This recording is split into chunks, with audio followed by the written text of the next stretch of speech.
اعوذ باللہ من الشیطان الرجیم، بسم اللہ الرحمن الرحیم، اللہم صلی علی محمد النبی الامی و آلہ وسلم۔ رب اشرح لی صدری ویسر لی امری واحلل عقدۃ من لسانی یفقہوا قولی، رب زدنی علما رب زدنی علما رب زدنی علما۔ السلام علیکم ورحمۃ اللہ وبرکاتہ۔ رمضان کا مہینہ، رحمتوں کا مہینہ، برکتوں کا مہینہ، قرآن کا مہینہ، اور قرآن کا مہینہ، اس میں ترجمہ دورہ قرآن جو ہم سماعت کرتے ہیں، میں اور میری تمام بہنیں، تو ہم اپنا ترجمہ دورہ قرآن سٹارٹ کرتے ہیں۔ پارہ نمبر 1، سورۃ فاتحہ۔ سورۃ فاتحہ مکی ہے، اس میں 7 آیات اور 1 رکوع ہے، اور پارہ نمبر 1 میں 2 صورتیں ہیں، ایک سورۃ فاتحہ اور سورۃ بقرہ، تقریباً آدھی سورۃ بقرہ ہے، اور سورۃ فاتحہ مکمل ہے۔ سورۃ فاتحہ کے کئی نام ہیں، اس کو ام القرآن بھی کہا جاتا ہے، آیات شفا بھی کہا جاتا ہے، اور ان کو حدیث سے ثابت ہے کہ ان کو 7 دہرائی جانے والی آیات بھی کہا جاتا ہے، اور سورۃ فاتحہ کے بغیر نماز نامکمل ہے۔ چلیں ہم ترجمہ سٹارٹ کرتے ہیں۔ سورۃ فاتحہ کے 2 جز ہیں، اس میں پہلے جز میں رب تعالیٰ کی حمد اور ثنا بیان کی گئی ہے، اور دوسرے جز میں رب کے ہونے پر یقین، مکمل یقین اور روز جزا کا ذکر ہے۔ الحمدللہ رب العالمین، سب تعریف اللہ کے لیے ہے جو تمام جہانوں کا پالنے والا ہے، بہت بخشش کرنے والا، بڑا ہی مہربان، بدلے کے دن کا، قیامت کا مالک ہے۔ ہم صرف تیری ہی عبادت کرتے ہیں اور تجھی سے مدد چاہتے ہیں۔ ہمیں سیدھی اور سچی راہ دکھا، ان لوگوں کی راہ جن پر تو نے انعام کیا، ان کی نہیں جن پر تو نے غضب کیا، نہ کہ گمراہوں کی۔ صراط مستقیم کی دعا ہے انسان کا اللہ سے ہدایت مانگنا، اور اس کے جواب میں اللہ تعالیٰ نے پھر پورے کا پورا قرآن نازل کیا، اور صراط مستقیم اور ہدایت حاصل کرنے کا طریقہ بتایا گیا۔ اب ہم اپنی شروع کرتے ہیں سورۃ بقرہ۔ سورۃ فاتحہ مکمل ہوئی۔ سورۃ بقرہ قرآن سے ہدایت پانے والوں کے اوصاف بیان کیے گئے ہیں۔ بقرہ کا مطلب گائے، اور اس میں تقریباً جو ہے نا 286 آیات اور 40 رکوع ہیں، اور اس میں بہت سارے قصے ہیں، بہت سارے اللہ تعالیٰ کے احکامات بیان ہوئے ہیں، جو میں سٹیپ بائی سٹیپ رکوع کے حساب سے آپ کو مختصر خلاصہ اس کا بتاتی رہوں گی۔ الف لام میم، اس کتاب کہ اللہ کی کتاب ہونے میں کوئی شک نہیں، پرہیزگاروں کو راہ دکھانے والی ہے۔ جو لوگ غیب پر ایمان لاتے ہیں اور نماز کو قائم رکھتے ہیں اور ہمارے دیے ہوئے مال میں سے خرچ کرتے ہیں، اور جو لوگ ایمان لاتے ہیں اس پر جو اللہ کی طرف سے اتارا گیا اور جو آپ سے پہلے اتارا گیا، اور آخرت پر بھی یقین رکھتے ہیں، یہی لوگ اپنے رب کی طرف سے ہدایت پر ہیں، اور یہی لوگ فلاح اور نجات پانے والے ہیں۔ کافروں کو آپ کا ڈرانا یا نہ ڈرانا برابر ہے، یہ لوگ ایمان نہ لائیں گے۔ اللہ نے ان کے دلوں پر اور ان کے کانوں پر مہر کر دی ہے، اور ان کی آنکھوں پر پردہ ہے، اور ان کے لیے بڑا عذاب ہے۔ بعض لوگ کہتے ہیں کہ ہم اللہ پر اور قیامت کے دن پر ایمان رکھتے ہیں، لیکن در حقیقت وہ ایمان نہیں رکھتے، یعنی ایمان والے نہیں ہیں، اور وہ اللہ کو اور ایمان والوں کو دھوکہ دیتے ہیں، لیکن دراصل وہ خود اپنے آپ کو دھوکہ دے رہے ہیں، مگر سمجھتے نہیں۔ ان کے دلوں میں بیماری ہے، اللہ نے انہیں بیماری میں مزید بڑھا دیا ہے۔ اب کیا ہے کہ جھوٹ بولنے والوں اور منافقین کے کردار کو تھوڑا سا اجاگر کیا گیا ہے، اور ان کے جھوٹ کی وجہ سے ان کے لیے دردناک عذاب ہے۔ اور جب ان سے کہا جاتا ہے کہ زمین میں فساد نہ کرو، تو جواب دیتے ہیں کہ ہم تو صرف اصلاح کرنے والے ہیں، خبردار ہو جاؤ، یقیناً یہی لوگ فساد کرنے والے ہیں، لیکن انہیں شعور نہیں ہے۔ اور جب ان سے کہا جاتا ہے کہ اور لوگوں صحابہ کی طرح تم بھی ایمان لاؤ، تو جواب دیتے ہیں کہ ہم ایسا ایمان لائیں جیسا بیوقوف لائے ہیں، خبردار ہو جاؤ، یقیناً یہی بیوقوف ہیں لیکن جانتے نہیں۔ یہ کفار مکہ کا ذکر ہو رہا ہے، اور پھر اب آگے مکہ کے منافقین اور کفار کا ذکر آئے گا۔ اور جب ایمان والوں سے ملتے ہیں تو کہتے ہیں کہ ہم بھی ایمان والے ہیں، اور جب اپنے بڑوں کے پاس جاتے ہیں تو کہتے ہیں کہ ہم تو تمہارے ساتھ ہیں، ہم تو ان سے صرف استہزاء کرتے ہیں۔ اللہ بھی ان سے استہزاء کرتا ہے اور انہیں ان کی سرکشی اور بہکاوے میں اور بڑھا دیتا ہے۔ یہ وہ لوگ ہیں جنہوں نے گمراہی کو ہدایت کے بدلے میں خرید لیا، پس نہ تو ان کی تجارت نے ان کو فائدہ پہنچایا اور نہ ہی یہ ہدایت والے ہیں۔ ان کی مثال اس شخص کی سی ہے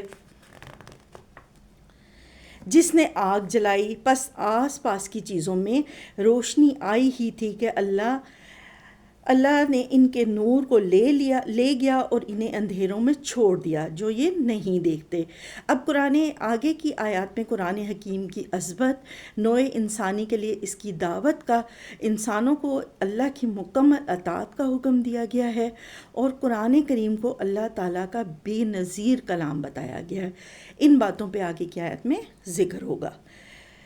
بہرے گونگے اندھے ہیں پس وہ نہیں لوٹتے، یا آسمانی برسات کی طرح جس میں اندھیریاں اور گرج اور بجلی ہو، موت سے ڈر کر کڑاکے کی وجہ سے اپنی انگلیاں اپنے کانوں میں ڈال لیتے ہیں، اور ان کافروں کو گھیرنے والا ہے، قریب ہے کہ بجلی ان کی آنکھیں اچک لے، جب ان کے لیے روشنی کرتی ہے تو اس میں چلتے پھرتے ہیں، اور جب ان پر اندھیرا کرتی ہے تو کھڑے ہو جاتے ہیں، اور اگر اللہ چاہے تو ان کے کانوں اور آنکھوں کو بیکار کر دے۔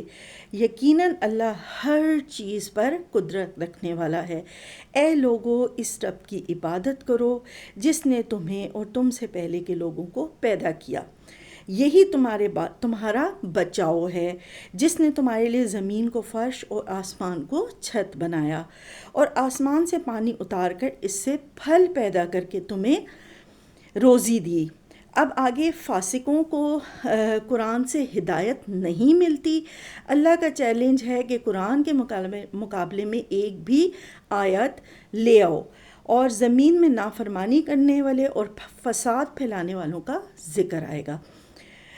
اور کیا ہے کہ اس سے پھل پیدا کر کے تمہیں روزی دی، خبردار باوجود جاننے کے اللہ کے شریک مقرر نہ کرو۔ ہم نے جو کچھ اپنے بندے پر اتارا ہے اس میں تمہیں شک ہو اور تم سچے ہو تو اس جیسی ایک صورت تو بنا لاؤ۔ اللہ کا چیلنج آ رہا ہے۔ تمہیں اختیار ہے کہ اللہ کے سوا اور اپنے مددگاروں کو بھی بلا لو، پس اگر تم سے نہ کیا گیا اور تم ہرگز نہیں کر سکتے، اور تو اسے سچا مان کر اس آگ سے بچو جس کا ایندھن انسان اور پتھر ہیں، جو کافروں کے لیے تیار کی گئی ہے، اور ایمان والوں اور نیک عمل کرنے والوں کو ان جنتوں کی خوشخبریاں دو جن کے نیچے نہریں بہہ رہی ہیں، جب کبھی وہ پھلوں کا رزق دیے جائیں گے اور ہم شکل لائے جائیں گے تو کہیں گے یہ وہی ہے جو ہم اس سے پہلے دیے گئے تھے۔ یہ جنت کی نعمتوں کا ذکر تھا، اور ان کے لیے بیویاں ہیں صاف ستھری اور ان جنتوں میں ہمیشہ رہنے والی۔ یقیناً اللہ کسی مثال کے بیان کرنے سے نہیں شرماتا، خواہ مچھر کی ہی ہو یا اس سے بھی ہلکی۔ ایمان والے تو اسے اپنے رب کی جانب سے صحیح سمجھتے ہیں، اور کفار کہتے ہیں کہ اس مثال سے اللہ نے کیا مراد لی ہے۔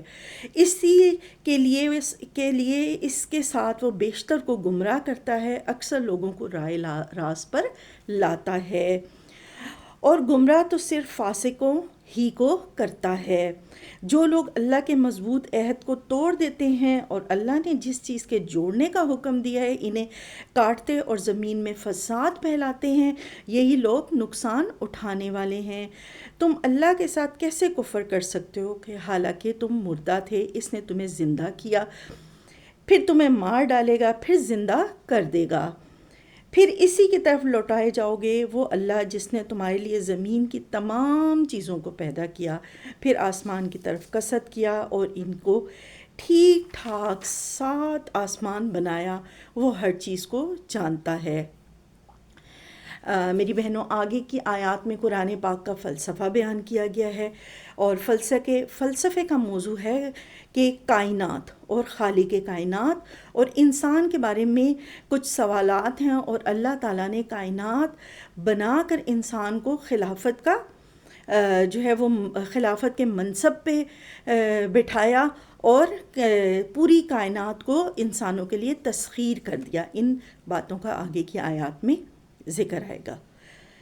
جب تیرے رب نے فرشتوں سے کہا کہ میں زمین میں خلیفہ بنانے والا ہوں، تو انہوں نے کہا کہ ایسے شخص کو کیوں پیدا کرتا ہے جو زمین میں فساد کرے اور خون بہائے، اور ہم تیری تسبیح، حمد اور پاکیزگی بیان کرنے والے ہیں۔ اللہ نے فرمایا جو میں جانتا ہوں تم نہیں جانتے۔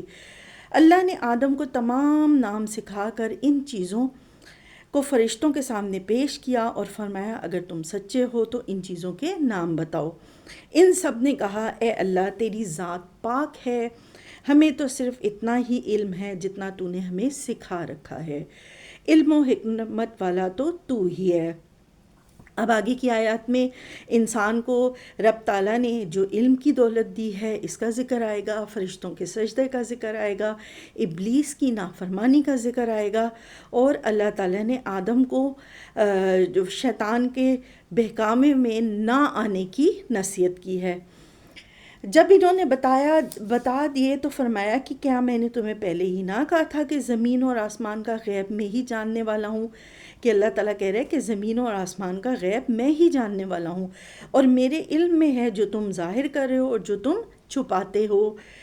جب ہم نے فرشتوں سے کہا کہ آدم کو سجدہ کرو تو ابلیس کے سوا سب نے سجدہ کیا، اس نے انکار کیا اور تکبر کیا اور کافروں میں سے ہو گیا، اور ہم نے کہہ دیا آدم تمہاری بیویاں جنت میں رہیں اور جہاں کہیں سے چاہو با فراغت کھاؤ پیو، لیکن اس میں درخت کے قریب بھی نہ جانا، اس درخت کے قریب بھی نہ جانا ورنہ ظالم ہو جاؤ گے۔ لیکن شیطان نے ان کو بہکا کر وہاں سے نکلوا دیا، اور ہم نے کہہ دیا کہ اتر جاؤ، تم ایک دوسرے کے دشمن ہو، اور ایک وقت کے مقرر تک تمہارے لیے زمین نے ٹھہرنا اور فائدہ اٹھانا ہے۔ آدم اور اماں ہوا کو زمین میں بھیجنے کا ذکر آ رہا ہے۔ آدم نے اپنے رب سے چند باتیں سیکھ لیں اور اللہ نے ان کی توبہ قبول فرمائی، بے شک وہی بہت جلد توبہ قبول کرنے والا اور نہایت ہی رحم کرنے والا ہے۔ ہم نے کہا تم سب یہاں سے چلے جاؤ، جب کبھی تمہارے پاس میری ہدایت پہنچے تو اس کی تابعداری کرنے والے پر کوئی خوف اور غم نہیں، اور جو انکار کر کے ہماری آیتوں کو جھٹلائیں وہ جہنمی ہیں اور ہمیشہ اس میں رہیں گے۔ اے بنی اسرائیل، اب بنی اسرائیل کا ذکر آ رہا ہے، میری اس نعمت کو یاد کرو جو میں نے تم پر انعام کی، میرے عہد کو پورا کرو، میں تمہارے عہد کو پورا کروں گا، اور مجھ ہی سے ڈرو، اور اس کتاب پر ایمان لاؤ جو میں نے تمہاری کتابوں کی تصدیق میں نازل فرمائی، اس کے ساتھ تم پہلے کافر نہ بنو اور میری آیتوں کو تھوڑی تھوڑی قیمت پر فروخت نہ کرو، اور صرف مجھی سے ڈرو، اور حق کو باطل کے ساتھ خلط ملط نہ کرو، نہ حق کو چھپاؤ، تمہیں تو اس کا خود بھی علم نہیں۔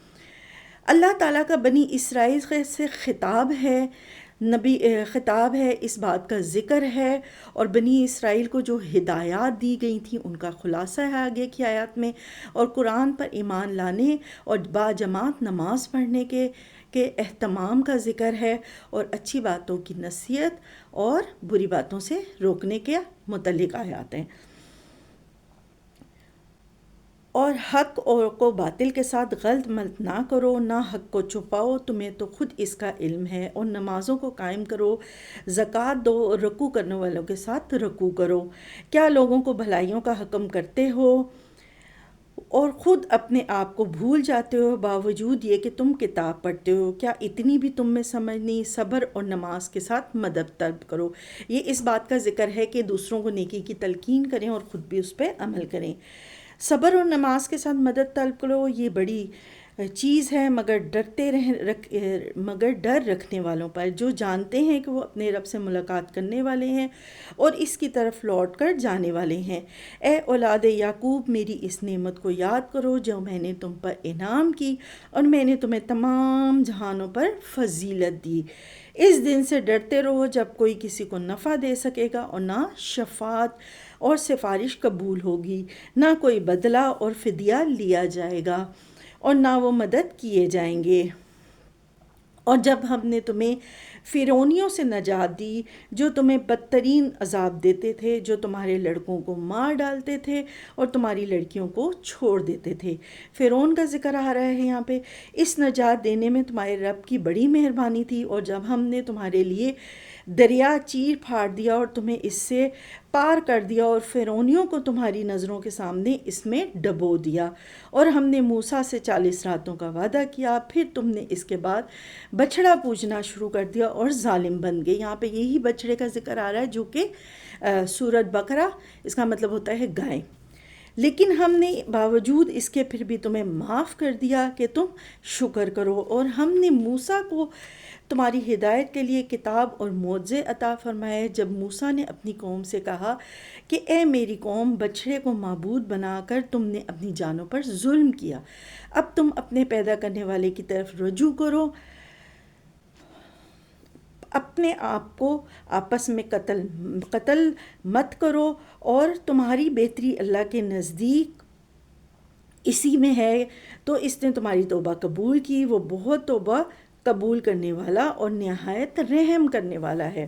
اور تم یاد کرو جب تم نے موسیٰ سے کہا تھا کہ جب تک ہم اپنے رب کو سامنے نہ دیکھ لیں ہرگز ایمان نہیں لائیں گے، اور جس پر تم اور تمہارے دیکھتے ہوئے بجلی گری، پھر اس لیے کہ تم شکر گزاری کرو، اس موت کے بعد بھی ہم نے تمہیں زندہ کر دیا، اور ہم نے تم پر بادل کا سایہ کیا اور تم پر من و سلوہ اتارا، اور کہہ دیا کہ ہماری دی ہوئی پاکیزہ چیزیں کھاؤ، اور انہوں نے ہم پر تو ظلم نہیں کیا، البتہ وہ خود اپنی جانوں پر ظلم کرتے تھے۔ موسیٰ کی علیہ السلام کی قوم کا ذکر اور ان پہ من و سلوہ کی نعمت کا ذکر ہوا۔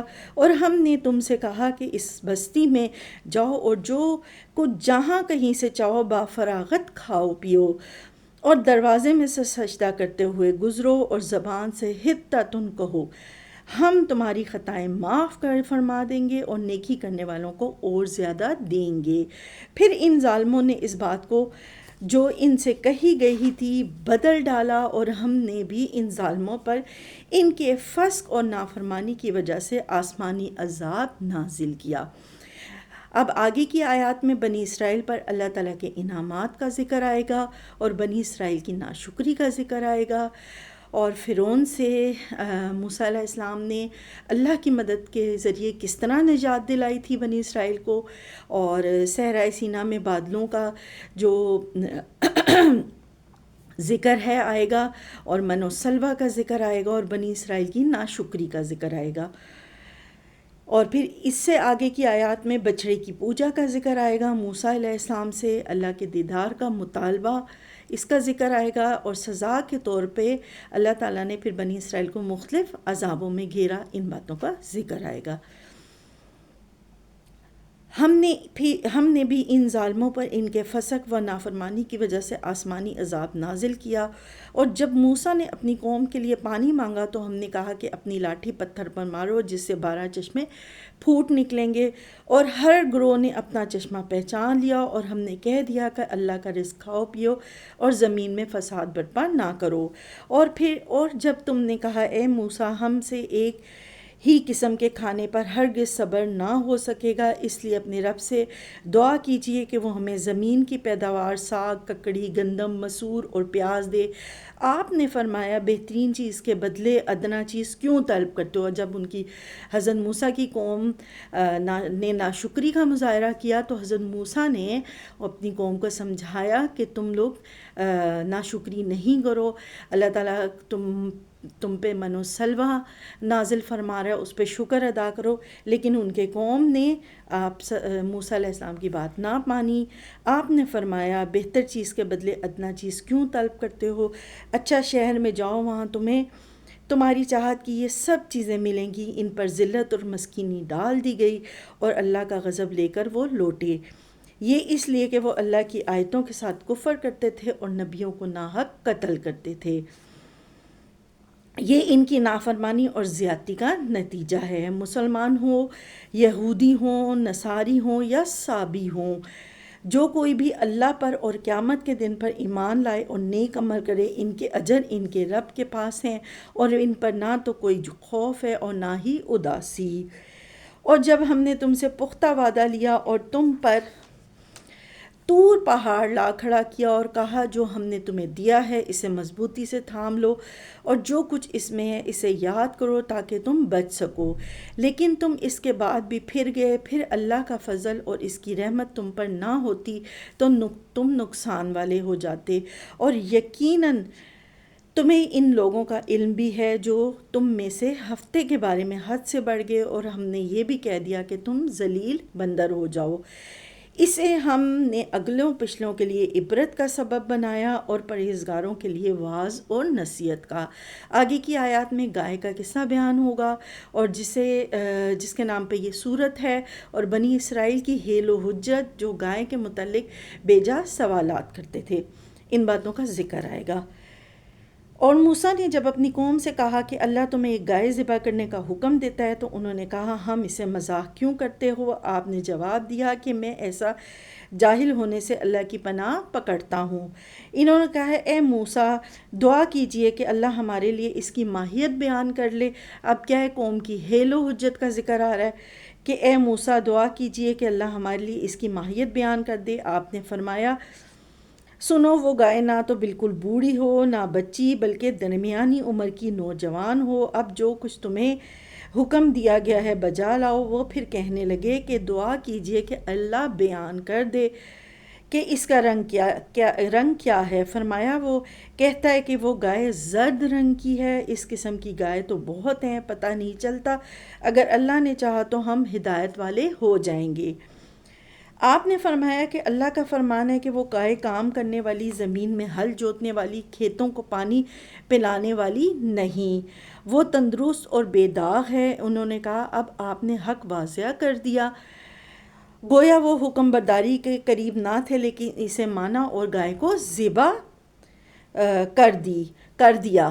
اب یہ کیا ہے کہ ان چیزوں کا حیل و حجت آ رہی ہے، اور جب تم نے ایک شخص کو قتل کر ڈالا پھر اس سے اختلاف کرنے لگے، اور جو کچھ تم چھپاتے تھے اللہ اس کو ظاہر کرنے والا تھا۔ ہم نے کہا کہ اس گائے کا ایک ٹکڑا مقتول کے جسم پر لگا دو، وہ جی اٹھے گا۔ اسی طرح اللہ مردوں کو زندہ کر کے تمہیں تمہاری عقل مندی کے لیے اپنی نشانیاں دکھاتا ہے، پھر اس کے بعد تمہارے دل پتھر جیسے بلکہ اس سے بھی زیادہ سخت ہو جاتے ہیں۔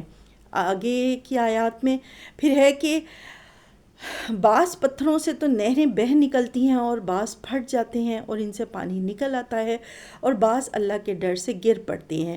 اور تمہیں اللہ کو اپنے اعمال سے غافل نہ جانو۔ مسلمانوں کیا تمہاری خواہش ہے کہ یہ لوگ ایماندار بن جائیں، حالانکہ ان میں سے ایسے بھی ہیں جو اللہ کا کلام اللہ کو سن کر عقل و علم والے ہوتے ہیں پھر بھی بدل ڈالتے ہیں۔ جب ایمان والوں سے ملتے ہیں تو اپنی ایمانداری ظاہر کرتے ہیں، اور جب آپس میں ملتے ہیں تو کہتے ہیں کہ مسلمانوں کو کیوں وہ باتیں پہنچاتے ہو جو اللہ نے تمہیں سکھائی ہیں؟ کیا جانتے نہیں کہ یہ تو اللہ کے پاس تم پر ان کی حجت ہو جائے گی؟ کیا یہ نہیں جانتے کہ اللہ سب جانتا ہے، جو کچھ یہ چھپاتے ہیں اور جو کچھ ظاہر کرتے ہیں؟ ان میں سے بعض ان پڑھ ایسے بھی ہیں جو کہ کتاب کے صرف ظاہری الفاظ ہی کو جانتے ہیں اور صرف گمان اور اٹکل سے کام لیتے ہیں۔ ان لوگوں کے لیے ویل ہلاکت ہے جو اپنے ہاتھوں کی لکھی کتاب کو اللہ کی طرف کی کہتے ہیں اور اسی طرح دنیا کماتے ہیں۔ ان کے ہاتھوں کی لکھائی اور ان کی کمائی کو ویل، ہلاکت اور افسوس ہے۔ آگے کی آیات میں بنی اسرائیل کی گمراہی کا ذکر آئے گا، جان بوجھ کر گناہ کرنے کا ذکر آئے گا کہ جان بوجھ کر گناہ کرنا کتنا بڑا عذاب ہوتا ہے، رب تعالیٰ کی ناراضگی ہے، اور دنیا کی زندگی کو آخرت پر ترجیح دینے والوں لوگوں کا ذکر آئے گا، روح القدس کا ذکر آئے گا، اور اللہ کا بنی اسرائیل سے جو عہد تھا ان باتوں کا ذکر آئے گا۔ اور ان کے ہاتھوں کی لکھائی کو اور ان کی کمائی کو ویل ہلاکت ہے اور افسوس ہے۔ یہ لوگ کہتے ہیں کہ ہم تو صرف چند روزہ جہنم میں رہیں گے۔ ان سے کہو کہ کیا تمہارے پاس اللہ کا کوئی پروانہ ہے؟ اگر ہے تو یقیناً اللہ اپنے وعدے کے خلاف نہیں کرے گا، ہرگز نہیں، بلکہ تم تو اللہ کے ذمے وہ باتیں لگاتے ہو جنہیں تم نہیں جانتے۔ یقیناً جس نے بھی برے کام کیے اور اس کی نافرمانیوں نے اسے گھیر لیا، وہ ہمیشہ کے لیے جہنمی ہے، اور جو لوگ ایمان لائیں اور نیک کام کریں وہ جنتی ہیں جو ہمیشہ جنت میں رہیں گے۔ اور جب ہم نے بنی اسرائیل سے وعدہ لیا کہ تم اللہ کے سوا دوسروں کی عبادت نہ کرنا اور ماں باپ کے ساتھ اچھا سلوک کرنا، اسی طرح رشتہ داروں، یتیموں، مسکینوں کے ساتھ اور لوگوں کو اچھی بات کہنا، نماز قائم رکھنا اور زکوٰۃ دیتے رہا کرنا، لیکن تھوڑے سے لوگوں کے علاوہ تم سب پھر گئے اور منہ موڑ لیا۔ جب ہم نے تم سے وعدہ لیا کہ آپس میں خون نہ بہانا، یعنی قتل نہ کرنا اور آپس والوں کو جلا وطن نہ کرنا، تم نے اقرار کیا اور تم اس کے شاہد ہوئے، لیکن پھر بھی تم نے آپس میں قتل کیا اور آپس کے ایک فرقے کو جلا وطن بھی کیا اور گناہ اور زیادتی کے کاموں میں ان کے خلاف دوسروں کی طرفداری کی۔ ہاں، جب وہ قید ہو کر تمہارے پاس آئے تو تم نے ان کے فدیے دیے، لیکن ان کا نکالنا جو تم پر حرام تھا اس کا کچھ خیال نہ کیا۔ کیا بعض احکام پر ایمان رکھتے ہو اور بعض کے ساتھ کفر کرتے ہو؟ تم میں سے جو بھی ایسا کرے اس کی سزا اس کے سوا کیا ہے کہ دنیا میں رسوائی اور قیامت کے دن سخت عذاب کی مار۔ اللہ تمہارے اعمال سے بے خبر نہیں۔ یہ وہ لوگ ہیں جنہوں نے دنیا کی زندگی کو آخرت کے بدلے خرید لیا ہے، ان سے نہ تو عذاب ہلکا کیا جائے گا اور نہ ان کی مدد کی جائے گی۔ ہم نے موسیٰ کو کتاب دی اور اس کے بعد مسلسل رسول بھیجے۔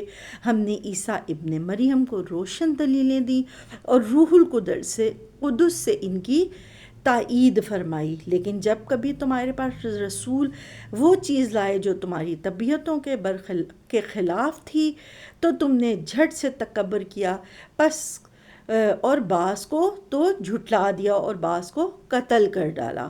یہ کہتے ہیں کہ ہمارے دل غلاف والے ہیں، نہیں، بلکہ ان کے کفر کی وجہ سے انہیں اللہ نے ملعون کر دیا ہے اور ان کا ایمان بہت ہی تھوڑا ہے۔ اور ان کے پاس جب اللہ کی کتاب، ان کی کتاب کو سچا کرنے والی آئی، حالانکہ پہلے وہ یہ خود اس کے ساتھ کافروں پر فتح چاہتے تھے، تو باوجود آ جانے اور باوجود پہچان لینے کے بھی کفر کرنے لگے۔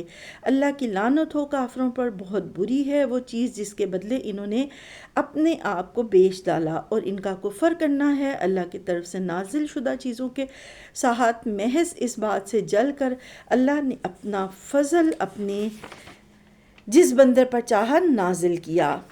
ٹھیک ہے، کیا ہے کہ اللہ کی طرف سے نازل شدہ چیزوں کے ساتھ محض اس بات سے جل کر کے اللہ نے اپنا فضل اپنے جس بندے پر چاہا نازل فرمایا، اس باعث یہ لوگ غضب پر غضب کے مستحق ہو گئے، اور ان کافروں کے لیے رسوائی کرنے والا عذاب ہے۔ جب ان سے کہا جاتا ہے کہ اللہ کی اتاری ہوئی کتاب پر ایمان لاؤ تو کہہ دیتے ہیں کہ ہم پر اتاری گئی اس پر ہمارا ایمان ہے، اور اس کے بعد والی کے ساتھ جو ان کی کتاب کی تصدیق کرنے والی ہے کفر کرتے ہیں، حالانکہ وہ حق ہے، اچھا ہے۔ ان سے یہ تو دریافت کریں کہ اگر تمہارے ایمان پہلی کتابوں پر ہے تو پھر تم نے اگلے انبیاء کو قتل کیوں کیا؟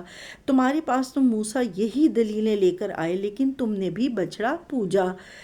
تم ہو ہی ظالم۔ جب ہم نے تم سے وعدہ لیا اور تم پر طور کو کھڑا کر دیا اور کہہ دیا کہ ہماری دی ہوئی چیزوں کو مضبوط تھامو اور سنو، تو انہوں نے کہا ہم نے سنا اور نافرمانی کی، اور ان کے دلوں میں بچڑے کی محبت گویا پلا دی گئی بسبب ان کے کفر کے۔ ان سے کہہ دیجئے کہ تمہارا ایمان تمہارا برا حکم دے رہا ہے، اور اگر تم مومن ہو، کہ ان سے کہہ دیجئے کہ تمہارا ایمان تمہیں برا حکم دے رہا ہے اگر تم مومن ہو۔ آپ کہہ دیجئے کہ اگر آخرت کا گھر اللہ کے نزدیک صرف تمہارے ہی لیے ہے اور کسی کے لیے نہیں، تو آؤ اپنی سچائی کے ثبوت میں موت طلب کرو۔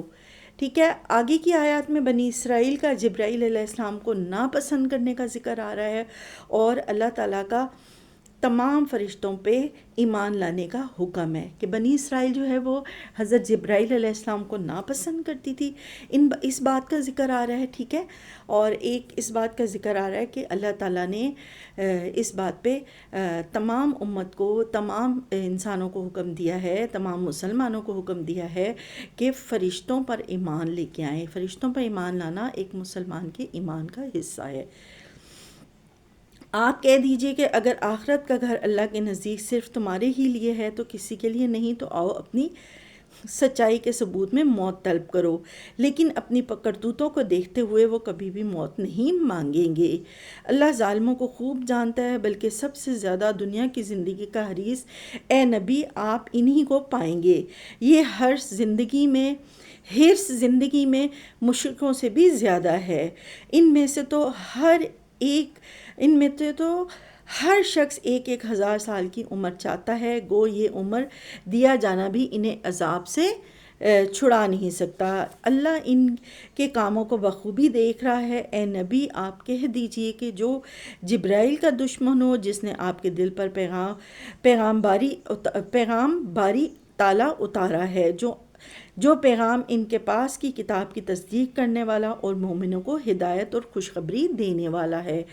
تو اللہ بھی اس کا دشمن ہے. جو شخص اللہ کا، اس کے فرشتوں، اس کے رسولوں جبرائیل، میکائیل کا دشمن ہو، ایسے کافروں کا دشمن خود اللہ تعالیٰ ہے.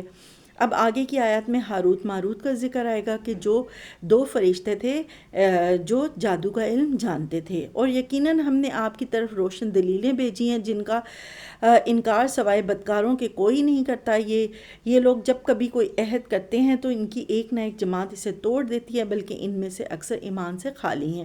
جب کبھی ان کے پاس اللہ کا کوئی رسول، ان کی کتاب کی تصدیق کرنے والا آیا، ان اہل کتاب کے ایک فرقے نے اللہ کی کتاب کو اس طرح پیٹھ پیچھے ڈال دیا گویا جانتے ہی نہ تھے، اور اس چیز کے پیچھے لگ گئے جیسے شیاطین سلیمان کی حکومت میں پڑتے تھے. سلیمان نے تو کفر نہ کیا، بلکہ یہ کفر شیطانوں کا تھا. وہ لوگوں کو جادو سکھایا کرتے تھے. اور ہاروت اور ماروت اور بابل میں ہاروت اور ماروت 2 فرشتوں پر جو اتارا گیا تھا، اور دونوں بھی کسی شخص کو اس وقت تک نہیں سکھاتے تھے جب تک یہ نہ کہہ دیں کہ ہم تو ایک آزمائش ہیں، تو کفر نہ کر. پھر لوگ ان سے وہ سیکھتے تھے جس سے خاوند بیوی میں جدائی ڈال دیں، اور دراصل وہ بغیر اللہ کی مرضی کے کسی کو کوئی نقصان نہیں پہنچا سکتے. یہ لوگ وہ سیکھتے ہیں جو انہیں نقصان پہنچائے اور نفع نہ پہنچائے، اور وہ بالیقین جانتے ہیں کہ اس کے لینے والے کا آخرت میں کوئی حصہ نہیں، اور وہ بدترین چیز ہے جس کے بدلے وہ اپنے آپ کو فروخت کر رہے ہیں. کاش کہ یہ جانتے ہوتے. اگر یہ لوگ صاحب ایمان متقی بن جاتے تو اللہ کی طرف سے بہترین ثواب انہیں ملتا. اگر یہ جانتے. اے ایمان والو، تم نبی صلی اللہ علیہ وآلہ وسلم کو راعنا نہ کہو بلکہ انظرنا کہو، یعنی ہماری طرف دیکھنے والے، اور سنتے رہا کرو. اور کافروں کے لیے دردناک عذاب ہے. نہ تو اہل کتاب کے کافر نہ مشرکین یہ چاہتے ہیں کہ تم پر تمہارے رب کی کوئی بھلائی نازل ہو. بھلا ان کے حسد سے کیا ہوتا ہے؟ اللہ جسے چاہتا ہے اپنی رحمت اور خصوصیت سے عطا فرماتا ہے. اللہ بڑے فضل والا ہے. جس آیت کو ہم منسوخ کر دیں یا بھلا دیں اس سے بہتر ہے اس جیسی اور لاتے ہیں. کیا تو نہیں جانتا کہ اللہ ہر چیز پر قادر ہے؟ کیا تجھے علم نہیں کہ زمین و آسمان کی بادشاہت اللہ ہی کے لیے ہے، اور اللہ کے سوا تمہارا کوئی ولی اور مددگار نہیں؟ کیا تم اپنے رسول سے یہی پوچھنا چاہتے ہو جو اس سے پہلے موسیٰ سے پوچھا گیا؟ سنو، ایمان کو کفر سے بدلنے والا سیدھی راہ سے بھٹک جاتا ہے. ان اہل کتاب کے اکثر لوگ باوجود حق واضح ہو جانے کے محض حسد اور بغض کی بنا پر تمہیں بھی ایمان سے ہٹا دینا چاہتے ہیں. تم بھی معاف کرو اور چھوڑو یہاں تک کہ اللہ اپنا حکم لائے. یقیناً اللہ ہر چیز پر قدرت رکھتا ہے. اچھا، اب یہودی اور نصرانی جو ہیں وہ ایک دوسرے پر الزام تراشی کر رہے ہیں. ان باتوں کا ذکر آگے کی آیت میں آئے گا. تم نماز قائم رکھو اور زکوٰۃ دیتے رہا کرو، اور جو کچھ بھلائی تم اپنے لیے آگے بھیجو گے سب کچھ اللہ کے پاس پا لوگے، بے شک اللہ تمہارے اعمال کو خوب دیکھ رہا ہے۔ یہ کہتے ہیں کہ جنت میں یہود و نصارہ کے سوا اور کوئی نہ جائے گا، یہ صرف ان کی آرزویں ہیں۔ ان سے کہو کہ اگر تم سچے ہو تو کوئی دلیل تو پیش کرو۔ یہ یہودوں اور نصارہ کا ایمان کہ جنت صرف ان لوگوں کے لیے ہے۔ سنو، جو بھی آپ کو خلوص کے ساتھ اللہ کے سامنے جھکا دے، بے شک اس کا رب پورا بدلہ دے گا۔ اس پر نہ تو کوئی خوف ہوگا، نہ غم اور نہ اداسی۔ یہودی کہتے ہیں کہ نصرانی حق پر نہیں، اور نصرانی کہتے ہیں کہ یہود حق پر نہیں، حالانکہ یہ لوگ تو توریت کے پڑھنے والے ہیں۔ اسی طرح ان ہی جیسی بات بے علم بھی کہتے ہیں۔ قیامت کے دن اللہ ان کے اس اختلاف کا فیصلہ ان کے درمیان کر دے گا۔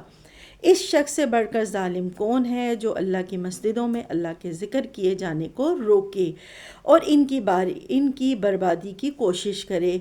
ایسے لوگوں کو خوف کھائے ہوئے ہی اس میں جانا چاہیے۔ ان کے لیے دنیا میں بھی رسوائی ہے اور آخرت میں بھی بہت بڑا عذاب ہے، اور مشرق اور مغرب کا مالک صرف اور صرف اللہ ہی ہے۔ تم جدھر بھی منہ کرو ادھر اللہ ہی کا منہ ہے۔ اللہ کشادگی اور وسعت والا ہے اور بڑے علم والا ہے۔ یہ کہتے ہیں کہ اللہ کی اولاد ہے، نہیں بلکہ وہ پاک ہے۔ زمین و آسمان کی تمام مخلوق اس کی ملکیت میں اور ہر ایک اس کا فرما بردار ہے، اور زمین و آسمان کا موجد ہے۔ وہ جس کام کو کرنا چاہتا ہے کہہ دیتا ہے کہ ہو جا، بس وہ ہو جاتا ہے۔ اسی طرح بے علم لوگوں نے بھی کہا کہ خود اللہ ہم سے باتیں کیوں نہیں کرتا، یا ہمارے پاس کوئی نشانی کیوں نہیں لاتا۔ اسی طرح ایسی ہی بات ان کے اگلوں نے بھی کہی تھی۔ ان کے اور ان کے دل یکساں ہو گئے۔ ہم نے تو یقین والوں کے لیے نشانی بیان کر دی۔ ہم نے آپ کو حق کے ساتھ خوشخبری دینے والا، ڈرانے والا بنا کر بھیجا، اور جہنمیوں کے بارے میں آپ سے پرسش نہیں ہوگی۔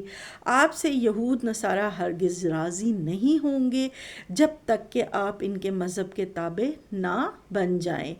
آپ کہہ دیجئے کہ اللہ کی ہدایت ہی ہدایت ہے، اور اگر آپ نے باوجود اپنے پاس علم آ جانے کے پھر ان کی خواہشوں کی پیروی کی تو اللہ کے پاس آپ کا نہ کوئی ولی ہوگا اور نہ مددگار ہوگا۔ آگے کی آیات میں اللہ کی دی ہوئی نعمتوں کی یاد دہانی بنی اسرائیل کو کی گئی ہے۔ حیات ابراہیم اور ابراہیم علیہ السلام پر آزمائشوں کی داستان ہے، جنہیں ہم نے کتاب دی اور وہ اسے پڑھنے کے حق کے ساتھ پڑھتے ہیں۔ یہی لوگ اس کتاب پر ایمان رکھتے ہیں۔ جو اس کے ساتھ کفر کرے وہ نقصان والا ہے۔ اے اولاد یعقوب، میں نے جو نعمتیں تم پر انعام کی ہیں انہیں یاد کرو، اور میں نے تمہیں تمام جہانوں پر فضیلت دی ہے۔ اس دن سے ڈرو جس دن کوئی نفس کسی نفس کو کچھ فائدہ نہ پہنچا سکے گا، نہ کسی شخص سے کوئی فدیہ قبول کیا جائے گا، اور نہ اسے کوئی شفاعت نفع دے گی، اور نہ ان کی مدد کی جائے گی۔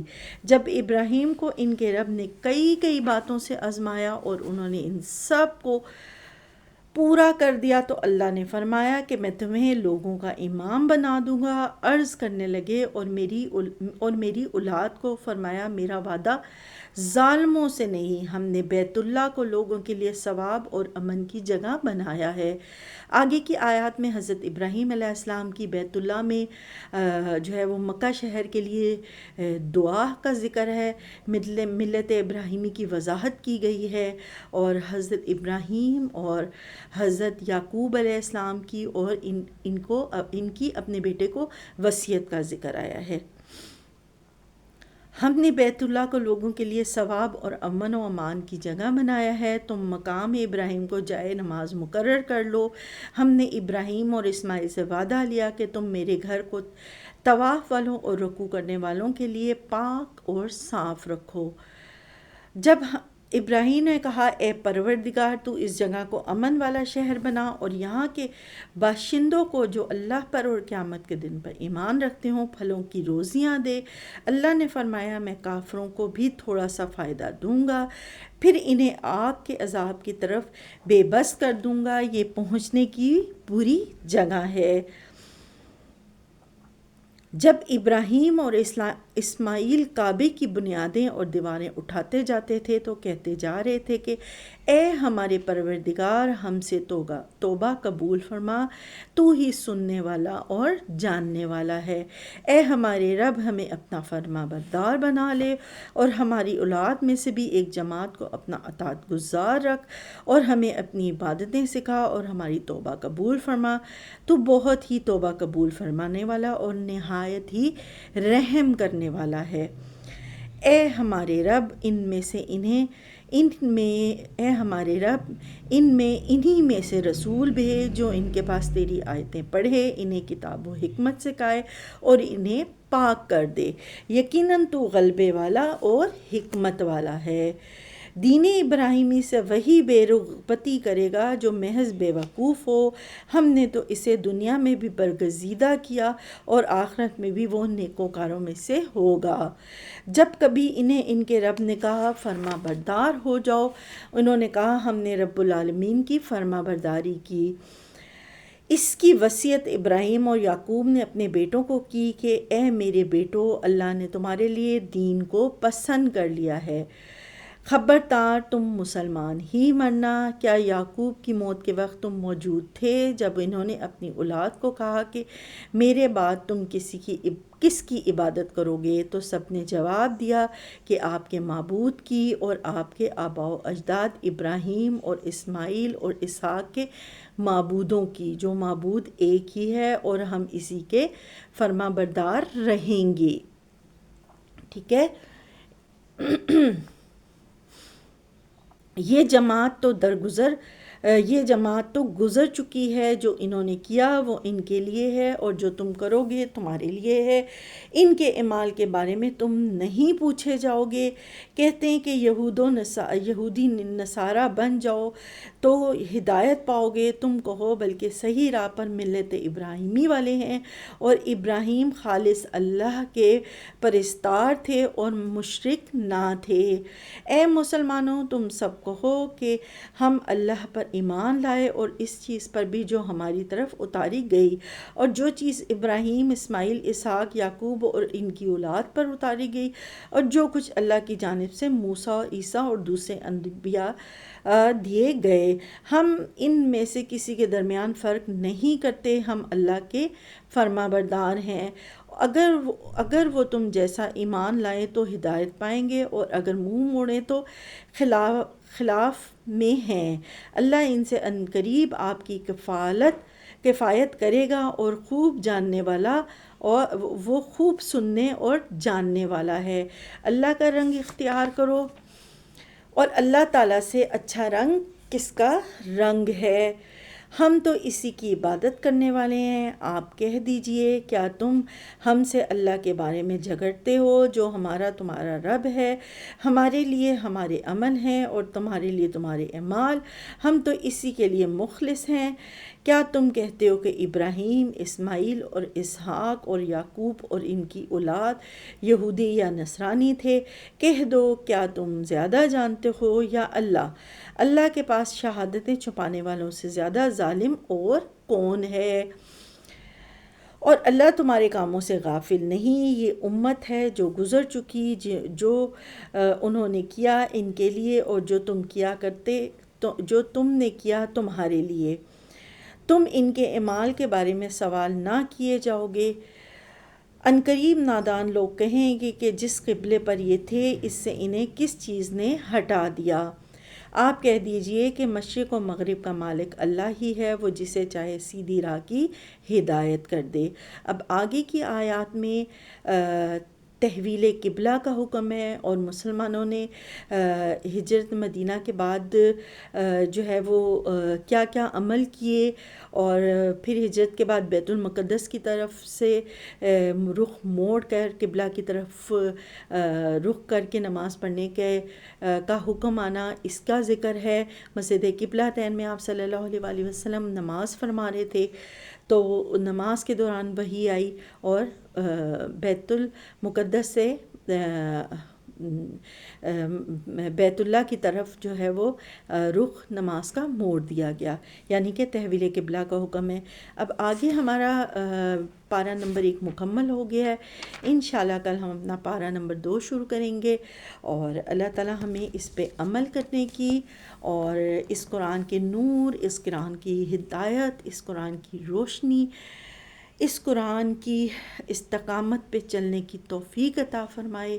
اللہ رب العزت دنیا آخرت میں ہمارے معاملات کو اچھا کرے، رب العزت ہمیں قرآن پہ عمل کرنے والا اور قرآن کی بتائے ہوئے راستوں پہ چلنے والا بنائے۔ اللہ رب العزت ہم سب کا حامی و ناصر ہو۔ السلام علیکم ورحمۃ اللہ وبرکاتہ۔